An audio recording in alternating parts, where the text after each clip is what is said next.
योगी आदित्यनाथ का एक बयान, बटेंगे तो कटेंगे, ये भारी पड़ गया और उसी के बाद पूरा टर्नआउट हुआ और कहीं ना कहीं हरियाणा में एक बयान ने पूरी जो है तस्वीर बदल दी। विनेश फोगाट एक अच्छे मार्जिन से वहां पर सिंपैथी अगर लहर थी, पहलवानों को लेकर लहर थी, तो वो चीजें दिखनी चाहिए थी, कम से कम जुलाना में तो दिखनी चाहिए थी। जेजेपी के लिए शर्म की बात है, गठबंधन की सरकार में ये उप मुख्यमंत्री रहे हैं और गठबंधन में आजाद समाज पार्टी से अब इनका गठबंधन है और छठे सीट नंबर पर चल रहे हैं। देखिए, इतिहास होते ही टूटने के लिए हैं। उत्तर प्रदेश में 32 साल बाद बीजेपी ने सत्ता में वापसी की थी, तब भी यही था कि सत्ता में लगातार वापसी 32 साल पहले ही हुआ था, उससे पहले कभी नहीं हुआ। रिजवान जी, क्या लग रहा है कितनी चीजें जो है समीकरण, आपने तो पूरा वो हरियाणा इलेक्शन भी कवर किया था, समीकरण तो यही दिख रहा था, हाथ हालात बदलेगा। बिल्कुल, देखिए हाथ तो हालात बदलेगा, ये तो अब देखने में पता चलेगा। लेकिन जो समीकरण आ रहे थे, जो इस तरह के एग्जिट पोल आ रहे थे, वो एग्जिट पोल पूरी तरह से धराशायी होते दिखाई दे रहे हैं। देखिए, कुछ सीट है, मैं आपको कुछ सीट दिखाना चाहता हूँ जो अहम सीट है, जैसे लाडवा जहाँ से नायब सिंह सैनी लड़ रहे हैं, उचाना से लड़ रहे हैं, जो दुष्यंत चौटाला लड़ रहे हैं, और इस वक्त जो है हर कोई पीछे चल रहा है। विनेश फोगाट की हम बात करते हैं। विनेश फोगाट इलेक्शन कमीशन की वेबसाइट के अगर मैं बात करूं तो इस वक्त विनेश फोगाट 6000 वोटों से आगे चल रही हैं। वहीं हम आगे बढ़ते हैं तो जो लाडवा की सीट है, यहाँ से sitting chief minister Nayab Singh Saini है, वो आगे चल रहे हैं। मेवा सिंह इंडियन नेशनल कांग्रेस के, वो पीछे चल रहे हैं। इसके आगे अगर हम बात करते हैं तो ऊचाना कला, ये एक अहम सीट है क्योंकि जो जेजेपी के चीफ हैं दुष्यंत चौटाला, वो यहाँ से चुनाव लड़ रहे हैं। पिछली बार इसी सीट से चुनाव जीते थे और उप मुख्यमंत्री के पद तक पहुँचे थे। अब की बार वो छठे नंबर पर चल रहे हैं। ये बहुत ही जो है उसके लिए, जेजेपी के लिए शर्म की बात है। गठबंधन की सरकार में ये उप मुख्यमंत्री रहे हैं और गठबंधन में आजाद समाज पार्टी से अब इनका गठबंधन है और छठे सीट नंबर पर चल रहे हैं। ये अपने आप इनके लिए बहुत बड़ा झटका है। एक उप मुख्यमंत्री जो अभी इसी सरकार में उप मुख्यमंत्री रहा, जो उन्होंने इस्तीफा दिया, उसके बाद से अब छठे नंबर पर चल रहे हैं। ये कहना सही नहीं होगा, ना जाट चला ना जाटव चली, तो जनता की मुद्दे, बिल्कुल जनता के मुद्दे चल रहे हैं। और जिस तरह से एक पूरा समीकरण बदला है, जिस तरह से तमाम जो एग्जिट पोल सामने आए थे और सभी ने एक तरफा जो है कांग्रेस को सरकार बनानी बिल्कुल निश्चित तय कर दी थी। सब कह रहे हैं एक तरफा कांग्रेस की सरकार बन रही है, लेकिन रुझान जो अभी तक आ रहे हैं, और ये रुझान वो हैं जो अब अनस्टेबलाइज नहीं है, वो तब्दील हो सकते हैं जो परिणामों में। अब तक जो मैं आपको बताऊं, इसके आगे जो अब हम बात करते हैं नूह की। देखिए, हम नूह गए थे और हमने नूह की जनता से खुद बातचीत करी थी कि नूह में क्या है। नूह में दो मुस्लिम कैंडिडेट जो है वो आपस में लड़ रहे हैं। एक तरफ जो है जेजेपी के ताहिर हुसैन हैं और एक तरफ कांग्रेस के आफ्ताब है। तो आफ्ताब जो है इस वक्त जो लीड बनाए हुए हैं और आफ्ताब के जो है आगे बढ़े हुए हैं। उसके बाद सबसे एक अहम सीट है अम्बाला कैंट की। हरियाणा के गृह मंत्री रहे अनिल विज जो है अम्बाला कैंट से इस वक्त जो है पीछे चल रहे हैं। और ये उनके लिए इतनी बड़ी बात है कि 4 बार के विधायक वो लगातार से, 5 बार के विधायक लगातार से यहाँ पर हैं।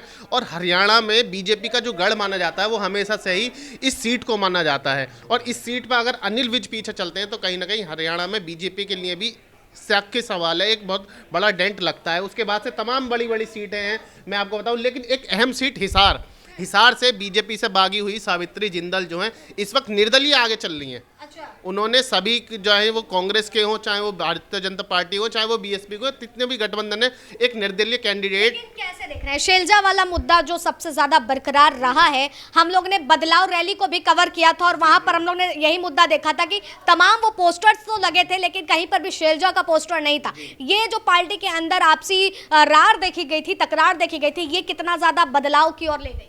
देखिए, अब तो कहने को लोग कहेंगे कि शैलजा वाला फैक्टर काम कराने का, लेकिन जिस वक्त वोटिंग हो रही थी उस वक्त कांग्रेस में ये नहीं देखा जा रहा था कि शैलजा वाला फैक्टर, हो सकता है कि अंदर खाने शैलजा वाला फैक्टर काम कराओ। लेकिन अभी कुमारी शैलजा का एक बयान आया है, उन्होंने कहा कि हम आश्वस्त हैं कि हम हरियाणा में अब की बार अपनी सरकार बना रहे हैं, लेकिन कब तक सरकार बना रहे हैं शैलजा ने ये नहीं बताया। और शैलजा बड़ी घुमाई फिराई बात कर रही है, सीधे सटीक बात कर नहीं रहे इस वक्त शैलजा। ठीक है, आइए और 2-3 लोगों से जान लेते हैं, फिर उसके बाद इस चर्चा को एंड करेंगे, क्योंकि नज़रें तो सबकी जो है वहीं पर गड़ी हुई हैं। कैसे वो तमाम वो चीज़ें जो हैं, समीकरण हैं, वो देखते हुए नज़र आ रहे हैं, क्या कुछ लग रहा है?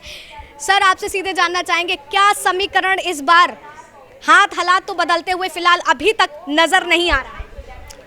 देखिए, सबसे बड़ी बात यह है कि हरियाणा और जम्मू कश्मीर के अंदर जो भी कुछ अब आपको एग्जिट पोल के बाद जो एग्जैक्ट जो नतीजे सामने आ रहे हैं, वो सरप्राइजिंग है। दोनों जगह सरप्राइजिंग है। हम अगर आप हरियाणा की बात करो, हरियाणा में हर कोई कह रहा था कांग्रेस आ रही है, लेकिन जिस तरीके से कांग्रेस टुकड़ों में बटी थी, दरअसल कांग्रेस के, अगर ये कांग्रेस, देखिए अभी तो पूरी तरीके से आप ये नहीं कह सकते कि सब कुछ खत्म हो गया, लेकिन एक बात बिल्कुल तय है, जो ट्रेंड है वो ट्रेंड ये बता रहा है कि हरियाणा में बीजेपी सबसे बड़ा दल बनने जा रही है। हरियाणा का जो समीकरण रहा है कि 2 बार के बाद कोई भी सरकार पलट करके नहीं आई, ये पहले मर्तबा ऐसा देखने को मिलेगा कि तीसरी बार भाजपा आती हुई नजर आएगी। देखिए, इतिहास होते ही टूटने के लिए हैं। उत्तर प्रदेश में 32 साल बाद बीजेपी ने सत्ता में वापसी की थी, तब भी यही था कि सत्ता में लगातार वापसी 32 साल पहले ही हुआ था, उससे पहले कभी नहीं हुआ, लेकिन हुआ। जी, आप वो कैसे देख रहे हैं? देखिए, कई सारी चीजें थी, लाडो योजना का भी बीजेपी ने जिक्र किया था, 70 साल बुजुर्गों को भी पैसे देने की बात कही थी जो, और उधर संकल्प करके पत्र उन्होंने अलग निकाला था गारंटी वाला। तो क्या कुछ जो है जनता को ज्यादा भाग गया? आप सारी गारंटियां छोड़ दीजिए, एंटी इनकम्बेंसी पर बटेंगे तो कटेंगे भारी पड़ गया और कुछ नहीं। बटेंगे तो कटेंगे। पूरा जो टर्न आउट हुआ है वो टर्न आउट सिर्फ यही है कि आप जिस पीडीए को एक तरह से फोकस किया गया, जो तमाम एंटी इनकम्बेंसी को फोकस करने की कोशिश की गई, बीजेपी के अंदर मतभेदों को फोकस करने की कोशिश की गई, लेकिन इन सब पर योगी आदित्यनाथ का एक बयान, बटेंगे तो कटेंगे, ये भारी पड़ गया और उसी के बाद पूरा टर्न आउट हुआ और कहीं ना कहीं हरियाणा में एक बयान ने पूरी जो है तस्वीर बदल दी। एक बयान किस तरीके से भारी पड़ा है? हेमंत जी, आपको क्या लग रहा है? लगातार तस्वीरें जो है नजर आ रही हैं, क्या कुछ रुझान, और जैसे ब्रिजेश जी का भी कहना है बटेंगे तो कटेंगे, यही फैक्टर चला है? बिल्कुल ठीक बात है, क्योंकि आरक्षण का मुद्दा उठाने का प्रयास किया था राहुल गांधी ने, वो भी एक बैकफायर कांग्रेस पार्टी को कर गया मुझे लगता है। अगड़े और पिछड़ों की जो राजनीति हरियाणा के अंदर हुड्डा करना चाह रहे थे, उसमें वो कहीं ना कहीं फेल हो गई, ये स्थिति है। लेकिन आप बटेंगे कटेंगे या फिर हिंदुत्व का जो एजेंडा है, जातियों में बांटने का काम विरोधी दलों के नेताओं की ओर से किया जा रहा था, उनको मालूम था एक ही दाव हमारे पास है और वो है हिंदुत्व का दाव, और वही दाव उन्होंने चला और यही वजह है। लेकिन ये बात है कि जम्मू कश्मीर में वो चीज़ें निकल कर नहीं आई और आनी भी नहीं थी, क्योंकि जम्मू में तो अच्छा प्रदर्शन किया बीजेपी ने, लेकिन कश्मीर में क्योंकि वो खुद ही 19 सीटों पर चुनावी मैदान में उतरे हैं, तो जम्मू कश्मीर में बहुत ज़्यादा एक्सपेक्टेशन थी नहीं।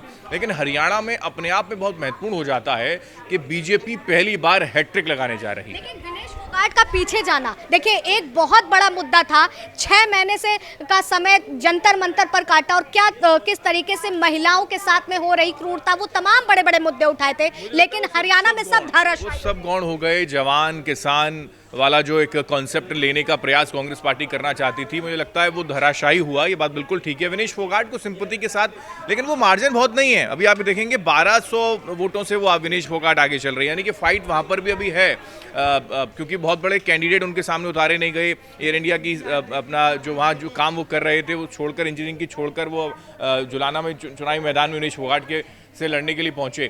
लेकिन विनेश फोगाट एक अच्छे मार्जिन से वहां पर सिंपैथी अगर लहर थी, पहलवानों को लेकर लहर थी, तो वो चीजें दिखनी चाहिए थी, कम से कम जुलाना में तो दिखनी चाहिए थी। लेकिन हुड्डा एक वो बड़ा मुद्दा दिखाया गया था, कितने साल भर किसान दिल्ली में रहे, पहलवानों का मुद्दा जैसे मैंने जिक्र किया, वो सब क्या एक फैक्टर लेके जा सकता है, बटेंगे तो कटेंगे? बिल्कुल वही मैं यही कहा कि शुरुआत में कुमारी सैलजा और हुड्डा खेमा, रणदीप सुरजेवाला, यहाँ जो हरियाणा के अंदर एक बड़े धड़ जो हैं वो अलग अलग बटे हुए थे, और दूसरी तरफ बटेंगे कटेंगे कामयाब हुआ। लेकिन जो मनमुटाव, जो मतभेद कांग्रेस पार्टी में पहले से था, क्योंकि 9.5 साल तक वो एक्टिव नहीं थे, कांग्रेस पार्टी बिल्कुल एक्टिव नहीं थी कि कौन किसके चेहरे पर चुनावी मैदान में उतरा जाएगा। फिर एक तरफा हुड्डा को लेकर आया गया उनको, और सबसे महत्वपूर्ण बात यह कि अशोक तंवर को एंड टाइम पर ज्वाइन करवाया गया, यानी कि दलितों का जो वोट था वो खिसक रहा था, ये बात समझ में कांग्रेस पार्टी को आई, और यही वजह कि अशोक तंवर को लाने का प्रयास किया गया, वो भी आखिरी वक्त में। ये स्थिति बिल्कुल वो बनी हुई है, तो ये एक फायदा बीजेपी को मिला है, और मुझे लगता है कि इसी से, और सबसे बड़ी बात ये गेम चेंजर अगर मैं कहूँगा तो हरियाणा के अंदर मनोहर के हटने के बाद नायब को जो मौका दिया, उन्होंने एक करके दिखाया। समाज के साथ, हरियाणा प्रदेश वो प्रदेश है, समाज के साथ कोई नेता अगर जुड़ा रहेगा तो समाज उनके साथ जुड़ता है, 36 बिरादरियां उनके साथ जुड़ती हैं, वही मैसेज गया है, ये मैंडेट अभी तक ये इशारा कर रहा है, क्योंकि समाज से कटे थे मनोहर लाल खट्टर, कई नाराजगी समाज को लेकर हमने देखा था इन 9.5 सालों में, लेकिन नायाब ने वो काम किया, वाकई में सैनी ने वो काम किया कि वो समाज से जुड़े रहे, बने रहे, और उसी का नतीजा है कि वो मैंडेट।